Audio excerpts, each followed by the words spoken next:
Bonjour à toutes et à tous. Les sujets que tu dois toujours aborder avec un client, si tu veux vraiment vendre.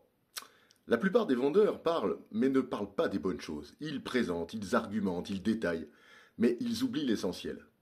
Premièrement, le problème réel, pas le problème en surface, le vrai. Qu'est-ce qui ne fonctionne pas aujourd'hui?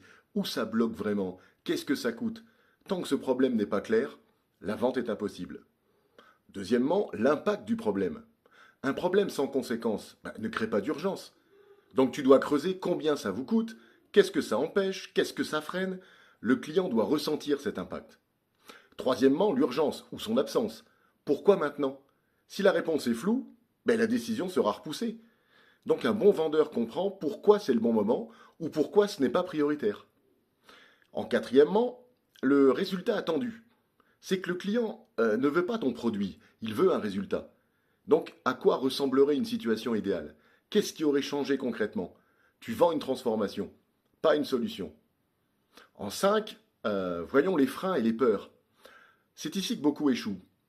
Et ils évitent souvent ce genre de sujet. C'est une mauvaise idée. Donc, posez la question. Qu'est-ce qui vous ferait hésiter? Qu'est-ce qui pourrait bloquer? Qu'est-ce qui pourrait faire qu'on ne travaille pas ensemble maintenant? Là, on va traiter les objections avant qu'elles arrivent. En 6, la décision. Très important. Qui décide? Comment? Quand? Sans ça, tu avances dans le vide. En 7, enfin, la prochaine étape. Un rendez-vous sans suite claire, mais c'est un rendez-vous qui est inutile. Donc il faut toujours définir une action, une date et un engagement. Donc beaucoup de vendeurs parlent de leur offre, mais les meilleurs parlent du problème, de l'impact et du changement. Donc, si tu ne maîtrises pas ces sujets, tu laisses le client décider seul. Et un client seul doute, hésite, reporte, donc ne signe pas.